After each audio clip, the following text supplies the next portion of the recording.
Welcome to my YouTube channel. My name is Devrat Kumar Chandan. I have done my MTech from NIT Hamirpur and also I cleared a BPS exam in 2022. Currently working as a assistant professor in Government Engineering College Bihar. Now I am going to start a second unit, that is AC analysis, in series of the revision class of the BEE and basic electrical engineering. Okay, so we can see here, first of all we can see the sinusoidal signal here. यहाँ पे voltage दिया है Vt equal to Vm sine omega T plus minus theta. Yes, we can see that here we can see that Vt equal to Vm sin omega t. Here Vm is the maximum value Vm है, and omega t is a, where omega is a radial frequency. We can change the color to better understand. Omega is a radial frequency. We can easily see that here omega is a radial frequency and theta is a phase difference. Okay, omega is related with omega radial frequency unit of the radial frequency is a radian per second. Or what is the relation between the radial frequency and the linear frequency? That is omega is 2 pi f. Yes, and where f is 1 by t. So unit of f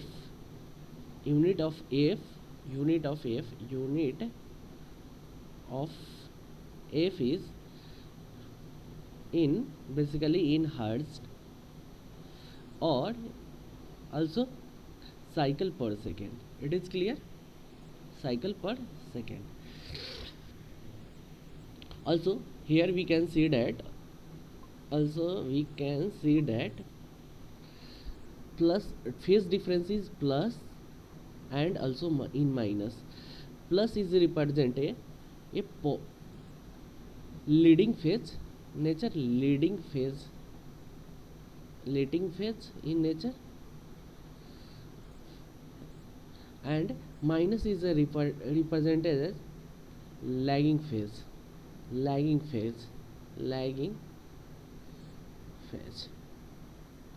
Yes, here we can see that by the example what is the leading in nature of sinusoidal and lagging in nature. So we can see that here we can see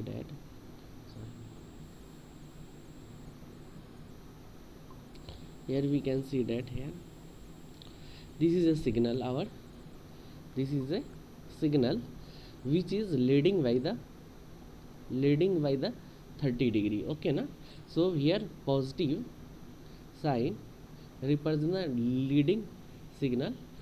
How can the find out the how leading and lagging nature? So for this calculation, brackets value should be equal to 0, and we get 200t plus 30 degree equal to 0, यानी t equal to omega, यानी it is a 200 is a omega t, omega t equal to minus 30 degree. Yes, it is clear. So this signal is a shifted to left side, यानी minus 30 degree. Original signal is starting from here. Yes, so shifted signal is left side. So this shifted signal is lead from the original signal. We can see easily. Yeah, again दूसरा हम देख सकते हैं, दूसरा example lagging का दिया है. तो यहाँ पे है देखिए नेगेटिव है और निगेटिव होने के कारण यहाँ पे देखिए हमारा सिग्नल जो है वो राइट साइड शिफ्ट हो गया है। ओरिजिनल सिग्नल हमारा होता है यहाँ पे, यस यस, लेकिन ये जो है शिफ्ट हो गया है राइट साइड की तरफ by 30 degree, yes.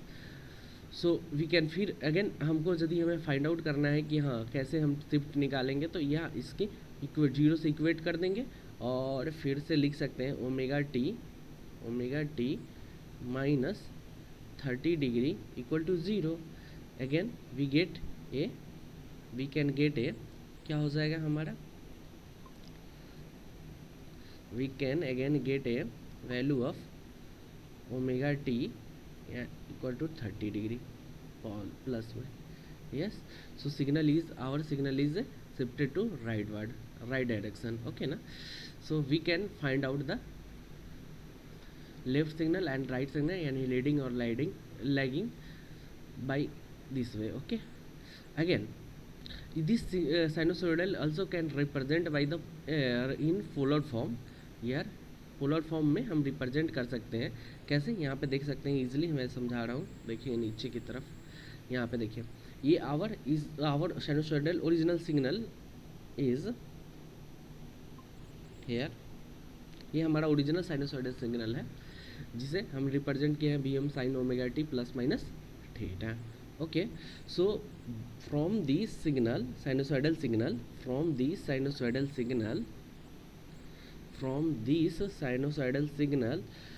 we can represent the signal in the polar form by Vm by √2। it is a RMS value of the signal, यानी कि ये मैक्सिमम वैल्यू जो दिया हुआ है उसका √2 कर दिया है और प्लस माइनस यहाँ पे जो फेज डिफरेंस जो रिप्रेजेंट दिखा रहा है साइनोसॉइडल सिग्नल में वो होगा, ठीक है। अगेन हम पोलर सिग्नल से हम फिर रेक्टेंगुलर सिग्नल में हम जा सकते हैं कैसे, how can go from the polar signal two rectangular signal. बस आप इस पोलर सिग्नल का मैग्नीट्यूड यहाँ पे लोगे, यहाँ मैग्नीट्यूड को यहाँ पर √2 से मल्टीप्लाई कर देना, ठीक है, √2 से मल्टीप्लाई कर देना और Vm by √2 it will be the Vm again theta को cos theta plus j sin theta के फॉर्म में लिख देना। तो आवर वैल्यू इज क्या हो जाएगा, Vm cos theta plus Vm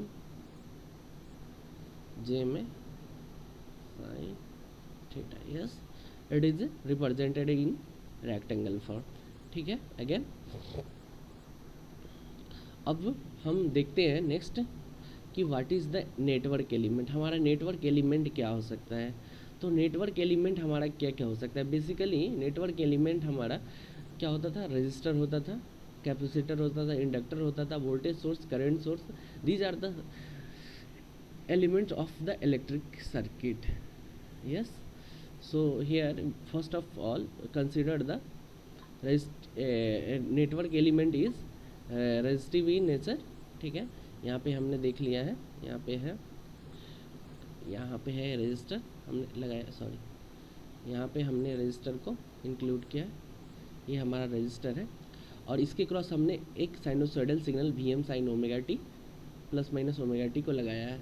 तो whenever apply the sinusoidal voltage across the resistor, current will be also flow in the resistor or it is also in sinusoidal in nature. So how can find the value of the current in this circuit, so apply the KVL, okay na, apply the KVL here, we can apply the KVL और या हम ऐसे भी कर सकते हैं कि यदि सपोज डेट वोल्टेज दिया है और रेजिस्टेंस है तो इसमें करंट क्या होगा, आई नो कि it is a current is a ratio of the voltage या resistance in the circuit. So what is the value of the voltage यहाँ पे है Vm sin ओमेगा टी, यहाँ पे देख रहे हैं, और रेजिस्टेंस यहाँ पे दिया हुआ है। So our current will be Vm by R and sin omega T plus theta. तो there is no difference between, no change in the phase, यहाँ पे फेज में हमारा कोई चेंज नहीं हो रहा है क्योंकि जो हमारा वोल्टेज का थीटा था, फेज जितने से वोल्टेज हमारा फेज शिफ्ट था उतना ही से करंट हमारा फेज शिफ्ट है, यानी कि we can see that the only change the magnitude of the current phase is same as a in the voltage, so our current and voltage is in same phase. So whenever our circuit is a resistor, our voltage and current in the same direction. So we can note the here कि voltage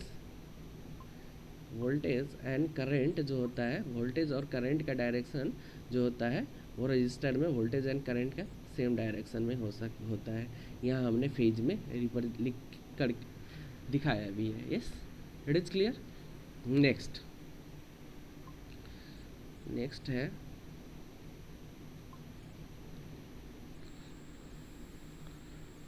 है next हमारा जो circuit element है वो है inductor है। Yes, अब यहाँ पे हम देख सकते हैं ये इंडक्टर है। यस, यहाँ पे हमने इंडक्टर को एक वोल्टेज सोर्स की तरह यहाँ पे लगाया है। यहाँ पे हमने वोल्टेज अप्लाई कर दिया है यहाँ पे। यस, यहाँ पे Vm sin omega T plus minus theta across the inductor L. अब देखो इंडक्टर दिया है, ठीक है, तो इसका रिएक्टेंस हम कैसे फाइंड आउट करते हैं? तो रिएक्टेंस जो होता है एक्सएल इक्वल टू, हमने रिडल क्लास में जो पढ़ाया है तो उसमें बताया है ये एक्सएल जो होता है वो जे ओमेगा एल है, यानी ओमेगा इज क्या, तो ये डिपेंड ऑन द ये वोल्टेज रेडियल फ्रीक्वेंसी, यहाँ पे इस पे डिपेंड करेगा। Yes, it is clear.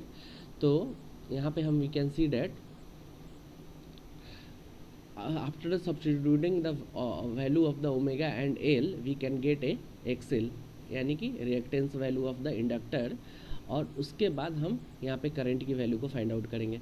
तो क्या होता है फिर अगेन, यदि हमें वोल्टेज दिया हुआ है इंडक्टर के क्रॉस तो हम क्या करेंगे, वोल्टेज को डिवाइड कर देंगे उसके रिएक्टेंस से। यस, यहाँ पे रिएक्टेंस से डिवाइड कर दिया है तो वी कैन गेट ए यहाँ करंट की वैल्यू। अब अगेन एक चीज़ हमें बताना है, एक्चुअली ये जो हमने जे लिखा है j omega L XL equal to J omega L, j की वैल्यू जो होता है जे यानी कि आइटा, आपने पढ़ा होगा कॉम्प्लेक्स नंबर में जब क्लास 12th में होंगे तो वहाँ पे जे की वैल्यू जो होता है वो 1 एंगल 90 डिग्री होता है। ठीक है, सिमिलरली 1/j इक्वल टू क्या है, माइनस जे हो जाएगा। ठीक है, यह हमने पहले बहुत मतलब डिटेल से पढ़ रखे होंगे आप 12th में। ठीक है, तो ये माइनस जे हो जाएगा, और फिर अगेन इसको यदि हम रिप्रेजेंट करना है तो इसको पोलर फॉर्म में तो 1 एंगल -90 डिग्री से रिप्रेजेंट करेंगे। तो we can see that here we can write the J omega equal to J omega, यानी 1/j, here 1/j है। यस, here 1/j, here 1 it can be ना 1/j। यस, we can sum here ये j को हम ऐसे लिख सकते हैं 1/j। यस, तो ये 1/j बन जाएगा हमारा नेक्स्ट -j, और -j की वैल्यू क्या होता है 1 एंगल 90 डिग्री। सो यहाँ पे 1 इज़ Vm ओमेगा एल, ये तो ओमेगा एल के साथ 1 मल्टीप्लाई होगा तो 1 ही रहेगा, magnitude will be Vm by omega L, और यहाँ पे एंगल जो होगा वो -90 डिग्री ऊपर जाके ये ऐड हो गया है। ठीक है, -d। So we can see that here कि our current is lagging behind the voltage by कितने से 90 डिग्री से। यहाँ पे हम लोग देख सकते हैं, हम लोग क्या देख सकते हैं कि देखिए यहाँ पे इंडक्टर में हमारा जो है वो वोल्टेज ये है और करंट हमारा ये है, और ये 90 डिग्री से लैग कर रहा है। So our current is lagging by voltage with 90 degree. So statement क्या दे सकते हैं कि current is lagging from the voltage with 90 degree in किस में, इंडक्टर में, inductor. Yes, inductor we can see. Again next हमारा होता है एलिमेंट, नेक्स्ट एलिमेंट है हमारा कैपेसिटर। तो कैपेसिटर को हम देख सकते हैं हमारा, अगेन कैपेसिटर हमारा है यहाँ पे, देखिए कैपेसिटर को यहाँ पे लिखा है हमने। अब अगेन सी कैपेसिटर का रिएक्टेंस जो होगा वो XC होगा, और XC की वैल्यू जो होगा वो होगा 1/j omega C। Yes, it is clear. यहाँ पे। अब देखो कैपेसिटर के क्रॉस यदि आपने फिर से अगेन वोल्टेज लगा दिया है तो उसमें करंट फ्लो करेगा, और what is the value of the current, तो ये क्या हो जाएगा, देखिए यहाँ पे हमने एक्सी की वैल्यू को रख दिया है 1/j मेगा एसी, यहाँ पे ये वाला वैल्यू, ठीक है। अब देखो नेक्स्ट, तो ये जे ओमेगा सी ऊपर जाएगा, ठीक है, नोमिनेटर में, तो बी एम ओमेगा सी और साथ में जे रहा होगा।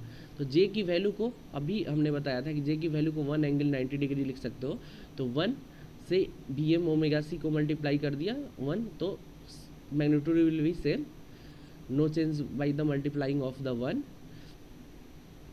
और फेज जो हो जाएगा वो शिफ्ट हो जाएगा, ये प्लस 90 डिग्री जो होगा ऐड हो जाएगा और ये फेज 90 डिग्री से ऐड हो जाएगा। यानी कि यहाँ पे we can see that voltage phase is omega T plus theta, और करंट की फेज जो होगी वो omega T plus theta plus 90 degree, यानी current is leading by the 90 degree from the voltage, we can see that here. So our phasor is represented by, here I can say that our phasor current is this, voltage is this, or it is leading, current is leading by 90 degree, yes it is clear। so statement हमारा क्या होगा कि current is leading from the voltage with the 90 degree in किस में, capacitor में। so we can conclude that the in a resistor voltage and current is in same direction, in inductor current is lagging behind the voltage by 90 degree, and in capacitor current is leading by voltage with 90 degree, yes।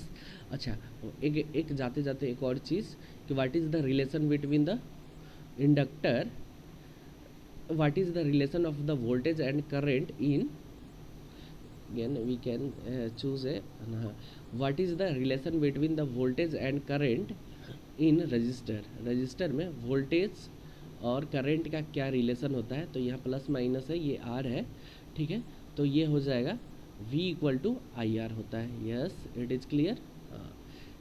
अच्छा similarly when circuit is inductor, ठीक है, और इसमें current IT flow कर रहा है, तो और इसके क्रॉस वोल्टेज होगा VT, तो व्हाट इज़ द रिलेशन, हमने पहले भी बता रखा है, VT equal to L DIT by DT, yes.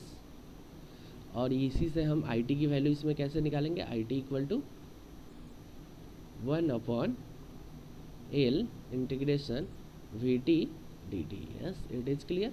अब अगेन मेरा यदि कैपेसिटर रहे तो क्या होगा रिलेशन, कैपेसिटर रहे तो what is the relation, current is IT और कैपेसिटेंस C है, इंडक्टेंस इसका L था। अच्छा इसके क्रॉस वोल्टेज हमारा VT होगा, तो व्हाट इज़ द रिलेशन, तो IT इक्वल टू, इसमें होता था IT equal to CdVT by DT, yes. और यहाँ से हमारा IT जो होता था, VT जो होता था वो क्या होता था, 1/C integration IT DT, yes it is clear. Again ये चीज़ें हम देखे थे यहाँ पे, यदि हमने ये टाइम डोमेन में है, अगेन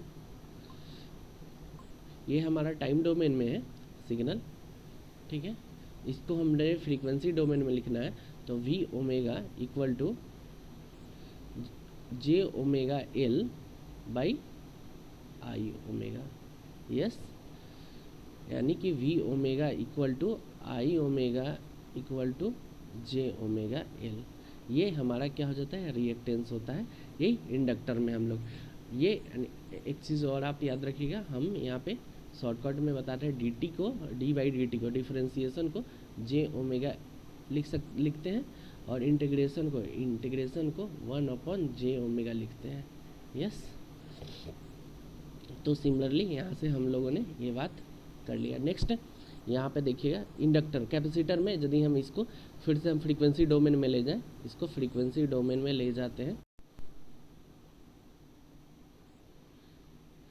फ्रीक्वेंसी डोमेन में हम कैसे ले जाएंगे इसको, ठीक है, तो यहाँ पे हम देख लेते हैं।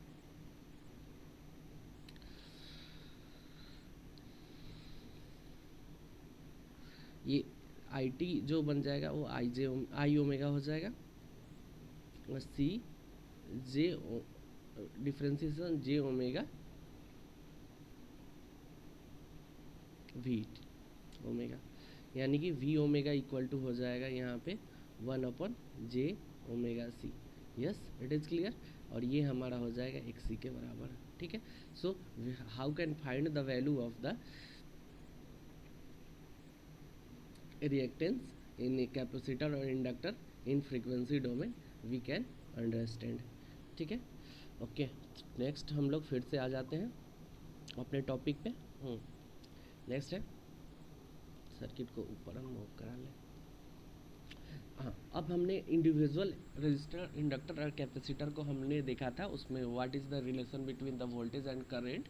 Here we can combining the element, resistor और इंडक्टर ले रहे हैं, फिर अगेन लेंगे रजिस्टर और कैपेसिटर, फिर तीनों को एक साथ लेंगे। तो फोर्थ हमारा जो है वो टाइप जो होगा हमारा रजिस्टर और इंडक्टर है। ठीक है, तो यहाँ पे हम देख रहे हैं पहला चौथा फोर्थ है टाइप रजिस्टर और इंडक्टर कम्बिनेशन, लोड जो है रजिस्टर इंडक्टर है। अगेन हम यहाँ पे देख रहे हैं कि जब आपने सप्लाई वोल्टेज दिया है V M sine omega T और आर और एल इसमें कंसिडर किया, तो फिर अगेन हम यहाँ एल का एक्सेल लिख लेंगे j omega L. Yes, it is clear. अब हमारा क्या होगा कि जैसे ही आई टी से हमें निकालना है, अब यहाँ पे देखिएगा ये इसका इम्पिडेंस, यानी कि यहाँ सीरीज़ में कनेक्टेड है आर और एल, तो हमारा जेड क्या हो जाएगा, यहाँ पे जेड जो होगा वो R plus J omega L. Yes, it is clear. तो इसका मैग्नीट्यूड कैसे हम लिख सकते हैं, इसको पोलर फॉर्म में हम कैसे लिख सकते हैं, mod angle Z angle theta. Yes, तो यहाँ पे मॉड जेड की वैल्यू क्या होगा, यदि दो ऐसे कॉम्प्लेक्स नंबर रहता है तो R square plus omega L square, और थीटा वन जो होगा इसका जेड वन थीटा वन इसका जो होगा वो tan inverse omega L upon R है। It is clear. हाँ, अब देखिएगा, तो हम इस तरह से हमें आ गया है। अब हम यहाँ क्या कर सकते हैं, आई टी यहाँ पे हमारा हो जाएगा वी एम, ये इसको पोलर फॉर्म में क्या हो जाएगा हमारा, अभी हमने जो निकाला है Z one angle theta one. Yes, तो ओवरऑल हमारा क्या हो जाएगा, ये मैग्नीट्यूड हमारा V M by Z one हो जाएगा, और sine omega T plus minus theta one होगा, क्योंकि theta will be move from denominator to numerator, so it will be negative in, okay, negative sign it will be होगा, negative sign होगा।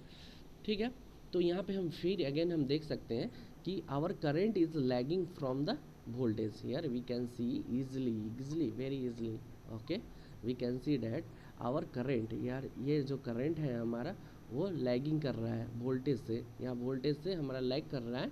ठीक है, by कितने, थीटा वन एंगल से, theta one, क्योंकि with the negative sign, so it is lagging behind the theta one angle से। यहाँ पे हम ग्राफ में भी दिखाएं, ये हमारा वोल्टेज है, करंट है, तो हमने ये हमारा आई एल है और ये आई आर है।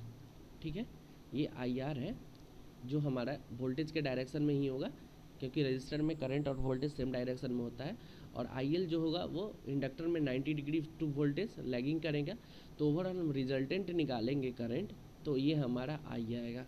ठीक है, रिजल्टेंट करंट वेक्टर सम, ये हमारा आई आर आया। अब यहाँ पे we can see that, here we can see that कि हमारा जो है ये कितने एंगल से वोल्टेज और ओरिजिनल रिजल्टेंट करंट जो है, रिजल्टेंट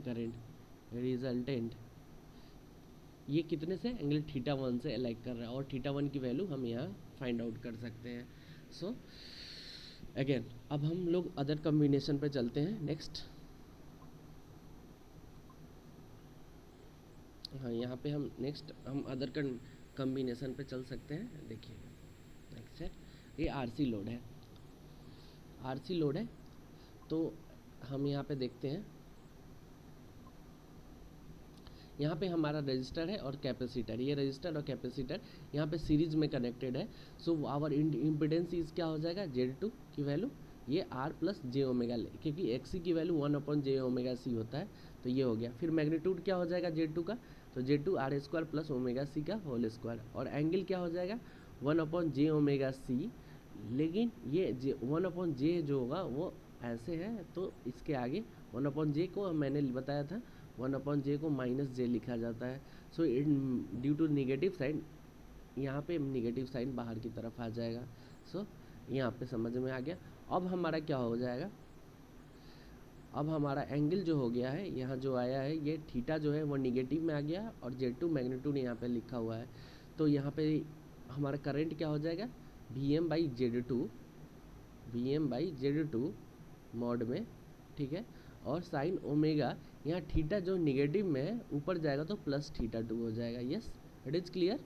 अब देखिएगा यहाँ पे हम ये देख सकते हैं कि हमारे यहाँ पे वोल्टेज जो है, वोल्टेज और करंट में क्या रिलेशन है, करंट में अब current is a leading by voltage with angle of the θ2। यदि एक्चुअल ये जो हमारा होता है केवल कैपेसिटर होता है, इसमें यदि रजिस्टर नहीं होता तो हमारा करंट जो है वो वोल्टेज से लीड करता है 90 डिग्री। बट यहाँ पे रजिस्टर है तो वहाँ पर देखिएगा register is a current in the register is IR और ये इसका डायरेक्शन किस में होगा, वोल्टेज के डायरेक्शन में। कैपेसिटर रहता, प्योर कैपेसिटर रहता तो current is a leading by the voltage with 90 degree. Yes, it is clear, बस 90 डिग्री। बट यहाँ पे है कि ये R और C का कॉम्बिनेशन है। So current it is a current in the circuit is a combination of resistor and the capacitor. So what is the resultant current, our resultant current will be क्या हो जाएगा हमारा, ये हो जाएगा, ठीक है। यस, ये रिजल्टेंट करंट है I। यस, अब यहाँ पे we can see that our current is a leading from the voltage by θ2 angle और θ2 की वैल्यू को हम इस तरह से फाइंड आउट कर सकते हैं। अगेन नेक्स्ट,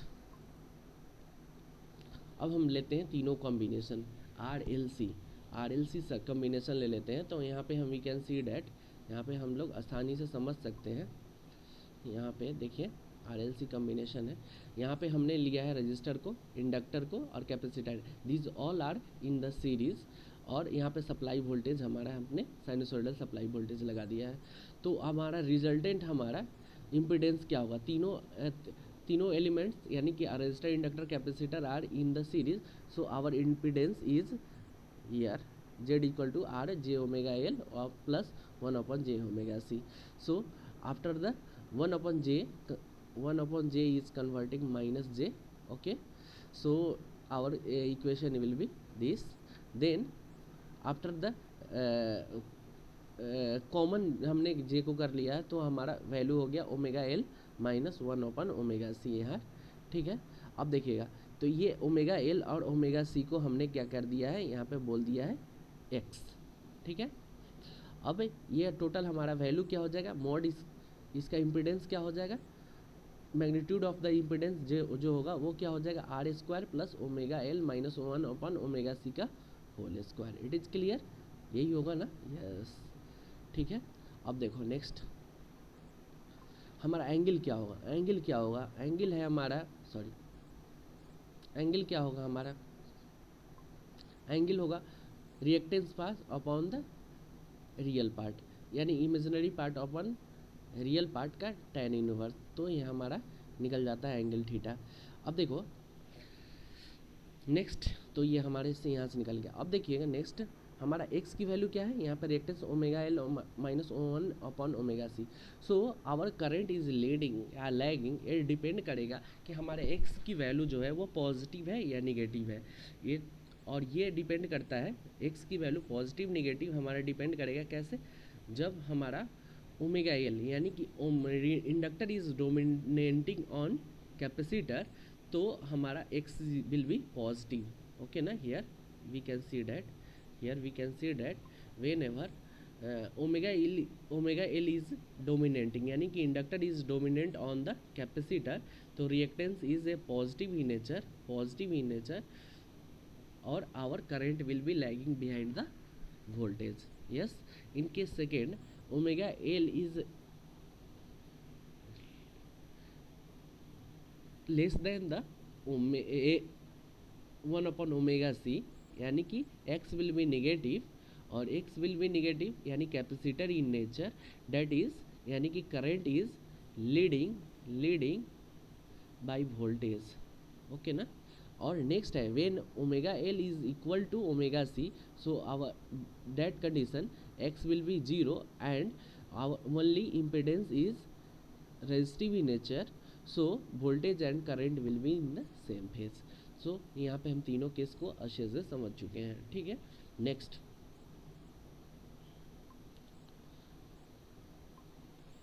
हम देखते हैं। नेक्स्ट हम देखते हैं व्हाट इज द रेजोनेंस। तो रेजोनेंस क्या कंडीशन होता है, रेजोनेंस की कंडीशन क्या है, इसको हम समझेंगे अच्छे से।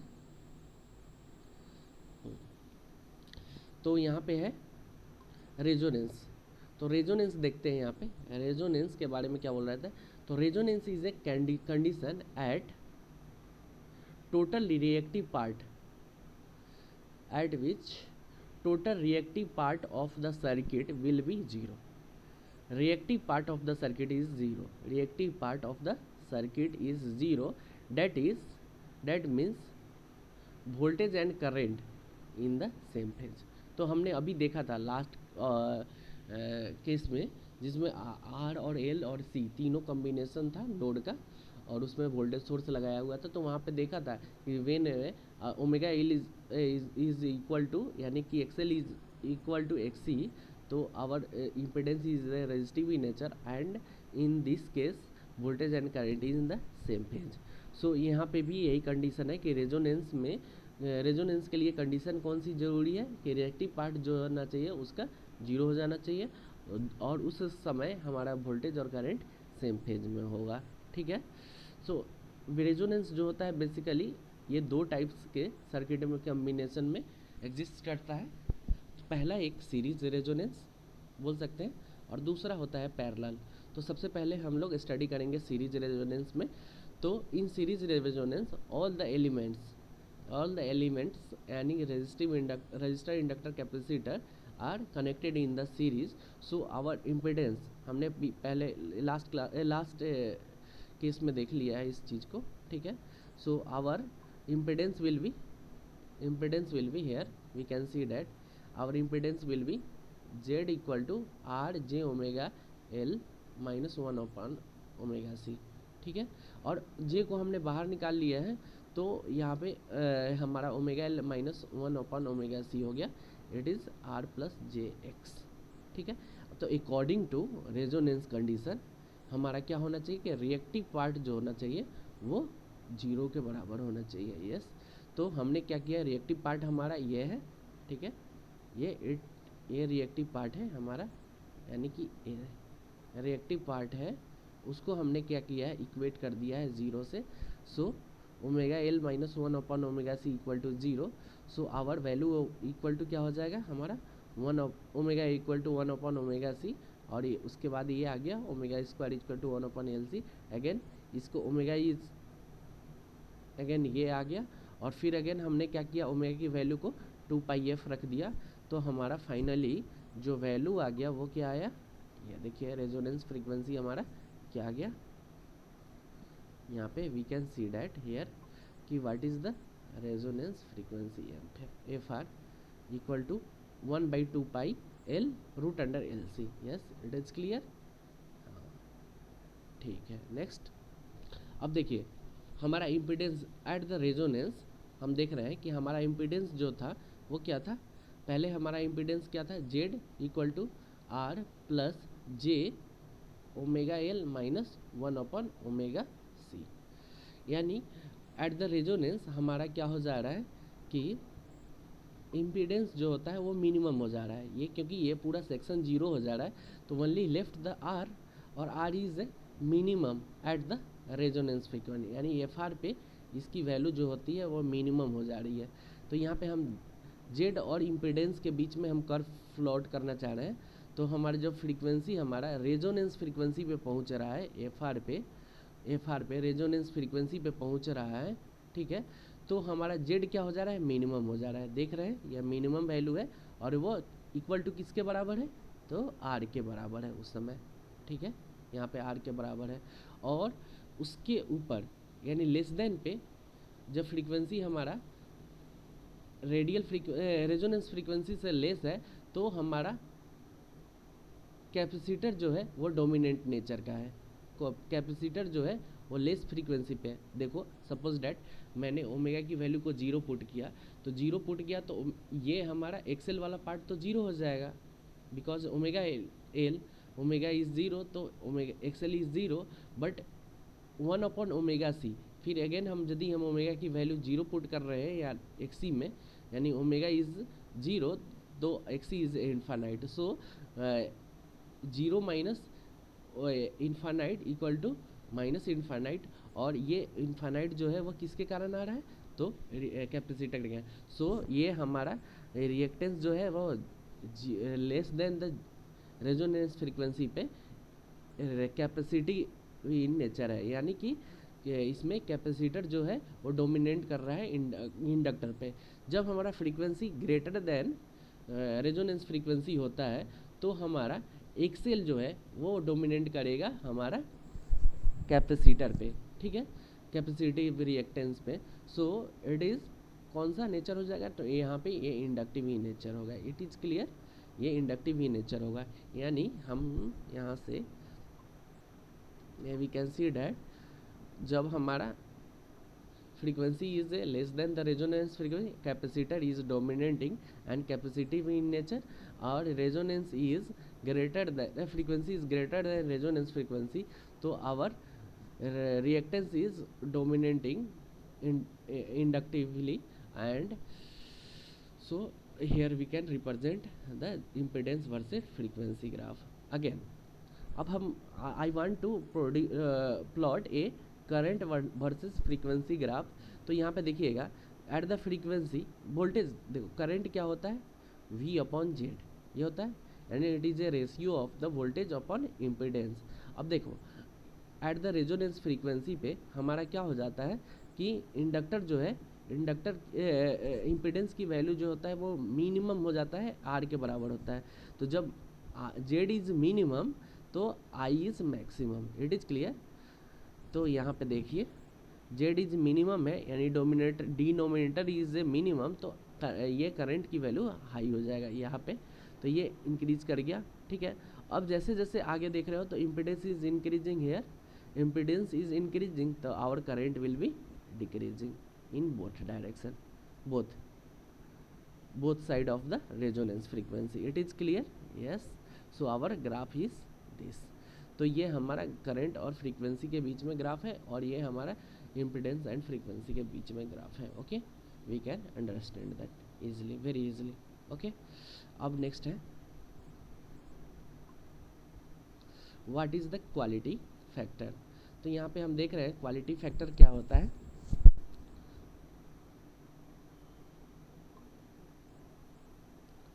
ये तो quality in series resonance quality factor is defined as a voltage magnification factor. तो वोल्टेज मैग्निफिकेशन फैक्टर यहाँ पे हम देख रहे हैं, एक मिनट इसको थोड़ा सा नीचे की तरफ कर लेते हैं, स्क्वायर स्क्रॉल करके। हाँ, अब देखिएगा यहाँ पे, देखिए यहाँ पे यानी कि ये होना चाहिए VL अपॉन VR क्या इज इक्वल टू Q, और Q equal to VC upon VR, ठीक है। ये हमारा VL की वैल्यू को हम रखेंगे यहाँ पे, तो IL इंटू XL, ठीक है। और यहाँ पे हमारा एट द रेजोनेंस VR जो हो जाएगा वो हमारा I इंटू R हो जाएगा। I इज कैंसिल, तो what is the value of the XL, what is the value of the Q, XL by R। और substituting the value of the XL magnitude, only considering the magnitude value, तो ये क्या हो जाएगा हमारा omega L upon R। अच्छा, similarly यहाँ पे क्या हो जाएगा VC, how can write the VC, तो यहाँ I इंटू XC और I इंटू R। अब XC की वैल्यू को यहाँ पे I कैंसिल, तो what is the value of the XC, 1 upon omega C, only magnitude form, और R is in denominator, so our value is this in series resonance. तो series resonance में हमारा quality factor हो गया omega L upon are या 1 upon omega are C, ठीक है। Also we can define the quality factor in another way, it is a ratio of the resonance frequency upon the bandwidth, यानी here omega R upon changing omega यानी bandwidth, ये हमारा हो गया। Next अब parallel resonance पे आते हैं। तो पैरेलल सीरीज रेजोनेंस का हमने ख़त्म कर लिया है, ठीक है। अब हम लोग पैरेलल रेजोनेंस पे आते हैं। तो what is the parallel resonance? तो similarly condition will be same, okay ना। What is the our condition? तो reactive part of the here admittance will be zero, admittance of the reactive part of the admittance will be zero at which resonance is occur, okay ना। तो यहाँ पे हम लगाते हैं, देखिए यहाँ पे पैरेलल में सारे सर्किट लगा हुआ है, पैरेलल में सारे एलिमेंट लगा हुआ है। रजिस्टर, यार यू कैन सी यार रजिस्टर, यहाँ पे इंडक्टर और यहाँ पे capacitor, all are connected in the parallel with the voltage source, yes. अब यहाँ सपोज डैट इसमें करंट जो जा रहा है वो IR है, इसमें IL है, ठीक है, इसमें IC है और यहाँ इनकमिंग करंट I है। So we can write the KCL, तो all incoming current will be sum of the all incoming current will be equal to all outgoing current. Here incoming current is at a node, particular node is I and outgoing current is a, ठीक है, हमारा कौन कौन सा है IR plus IL plus IC। So how can write the IR? तो इसके cross जो वोल्टेज है अपॉन इसका रेजिस्टेंस से डिवीजन कर देंगे, इसके क्रॉस जो वोल्टेज होगा, तो we will get a IR, yes. तो VM sine omega T, it is a voltage across the resistor, और R से डिवाइड कर दिया तो ये हमारा इसमें रजिस्टर में इन करंट आ गया। Similarly what is the current in inductor? तो ये उसके क्रॉस वोल्टेज अपॉन उसका reactance. Similarly in capacitor we can find the IR, IL, IC, okay. Next यहाँ पे हम देख सकते हैं, नेक्स्ट, हाँ नेक्स्ट है हमारा। अब यहाँ पे देखिए तो ये क्या है, हमने देखा पीछे प्रीवियस कि voltage is in parallel, so voltage is common. तो हमने वोल्टेज को निकाल लिया है बाहर सबसे, तो ये VM sine omega T plus minus theta हो गया, बाहर आ गया, और ये अंदर बच गया 1 upon R upon 1 upon J omega C upon 1 upon 1 J omega L, ये जे ओमेगा एल है, यस, ठीक है। So after this our value is a this, okay. It is a क्या है, combination of the admittance is a nothing, it is a represented by Y and it is a reciprocal of the Z, okay na, yani 1 by Z equal to Y. So here we can see that for the resonance condition current voltage और current should be in phase। उसके लिए हमें क्या होना चाहिए कि ये reactance, ये जो reactance imaginary part should be equal to zero. Imaginary part यहाँ पे क्या है, omega C minus 1 upon omega L equal to zero कर दिया है, और यहाँ से फिर से हमारी वही वैल्यू सेम जो हमारे सीरीज रेजोनेंस में आया था वो फ्रीक्वेंसी आ गया FR equal to 1 upon 2 pi root under LC। अब एक चीज़ है नेक्स्ट, यहाँ पे हम देख रहे हैं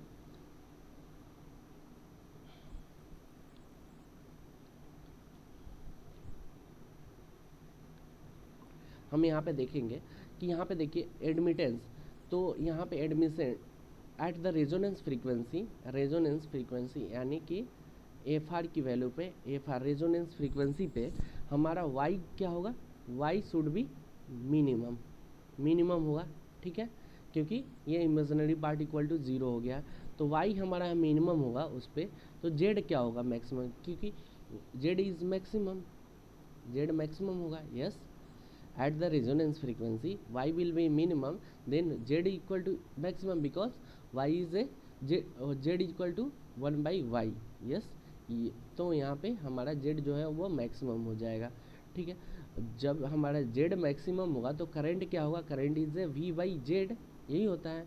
तो Z इज मैक्सिमम तो I is minimum. Yes, so here we can see that ki our graph, current and frequency graph at the resonance frequency, fr will be z is maximum, तो I उस समय क्या हो जा रहा है, minimum हो जा रहा है. तो यहाँ पे we can see that the our I is a minimum और what is the value of the I, V/R. Yes, और again we move from the frequency if other than the resonance frequency, our current will be increases. It is clear. Again, what is the quality factor in the parallel resonance? तो parallel resonance circuit में quality factor हमारा क्या होगा? तो parallel resonance circuit में quality factor यानी कि parallel resonance जो होता है वो हमारा करंट मैग्नीफिकेशन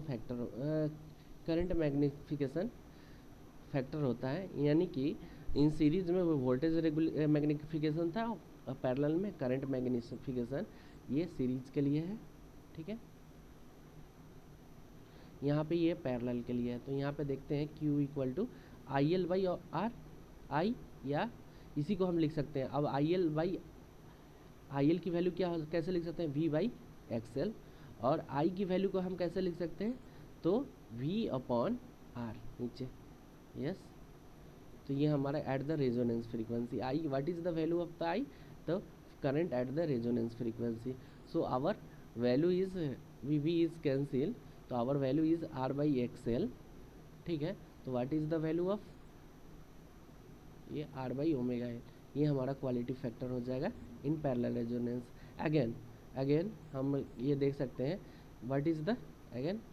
तो यहाँ पे देखिएगा इन द कैपेसिटर कैसे मैग्नीफिकेशन फैक्टर निकालेंगे यहाँ पे क्वालिटी फैक्टर.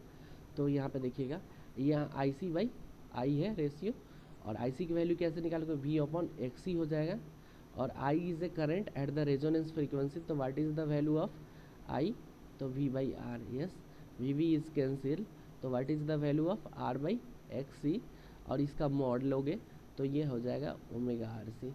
ठीक है, तो I/ω/RC ये हमारा क्वालिटी फैक्टर हो गया इन पैरेलल रेजोनेंस. तो R/ω/L या ω/RC. और दूसरा हम बोल सकते हैं अगेन क्वालिटी फैक्टर, तो it is a ratio of the resonance frequency to bandwidth. ठीक है, अब यहाँ पे है यदि हमारा जिस तरह से हमने डीसी में देखा था कि रेजिस्टेंस जो होता था सीरीज में कनेक्टेड होता था, तो उसकी वैल्यू हम कैसे फाइंड आउट करते थे, तो सारे का सम कर देते थे यहाँ पे, और हमारा जेड की वैल्यू फाइंड आउट होता था. तो यहाँ पे ZI इक्वल टू I 1 से लेके N तक, ये हमारा जेड इक्विवेलेंट यहाँ निकल जाएगा. ठीक है, नेक्स्ट पैरेलल में हमें कैसे निकालेंगे, तो 1/ZI, yes, summation of I equal to 1 से लेके N तक 1/Z equivalent. Yes, it is clear. इस तरह से हम लोग निकाल लेंगे. ठीक है, अब नेक्स्ट है power calculation. How can power calculate the power in the AC circuit. सो यहाँ पे हम इसको समझने के लिए पावर ट्रायंगल ड्रॉ करेंगे. तो what is the power triangle. तो हमारा पावर जो होता है वो it is A 3 types of power in the AC circuit. पहला होता है एक्टिव पावर, जिसको हम बोलते हैं यूजफुल पावर ऑल्सो. ठीक है, तो ये एक्टिव पावर है, जिसे डिनोट करते हैं P. दूसरा है रिएक्टिव पावर, जिसे हम डिनोट करते हैं Q. और तीसरा इनका सम वेक्टर सम होता है, यानी वेक्टर सम होता है, ओके, S. तो वो ये अपरेंट पावर बोलते हैं इसको, apparent power. Unit of the active power is watt. ठीक है, unit of the reactive power is a VAR. ठीक है, और unit of the apparent power is a VA. So here we can plot the power triangle. How can, here देखें P is a real part और Q is a imaginary part, और both the vector summation is a S. So we can plot this. तो what is the it is a theta angle between the P and S. So what is the value of the theta, cos theta equal to P/S, और cos theta is here ratio of the P/S, यानी कि active power to apparent power is a power factor. called a power factor. Yes. So what is the power factor? It is a ratio of the active power to apparent power. It is clear? Yes. Next.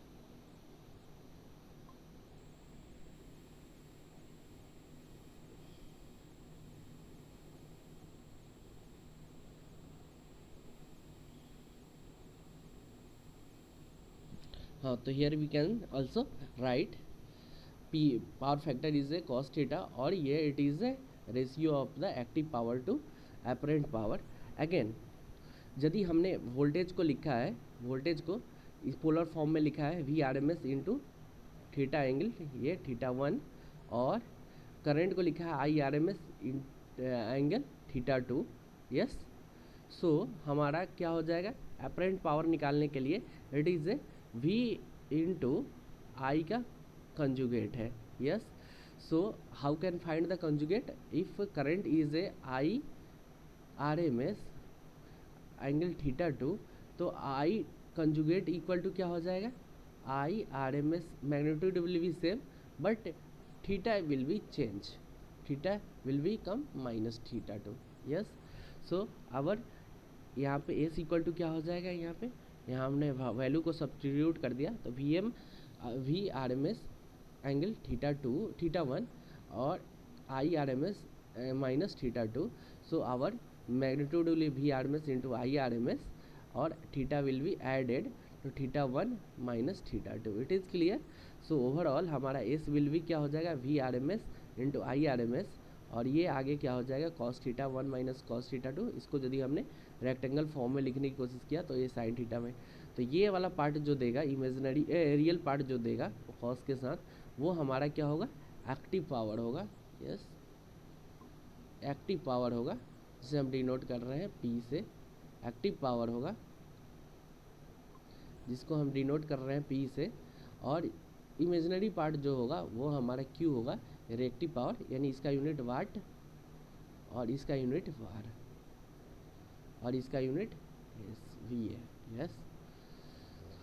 अब again कोई function हमें दिया है, suppose date एक कोई function x T दिया हुआ है या वोल्टेज दिया हुआ है. एक्स टी क्या हो सकता है? हमारा वी टी हो सकता है, यानी कि कोई फंक्शन है वो वोल्टेज हो सकता है या करंट हो सकता है, आई टी हो सकता है.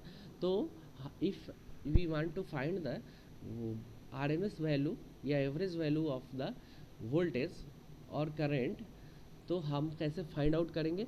तो एवरेज वैल्यू को फाइंड आउट करने के लिए हम सबसे पहले हम क्या करेंगे?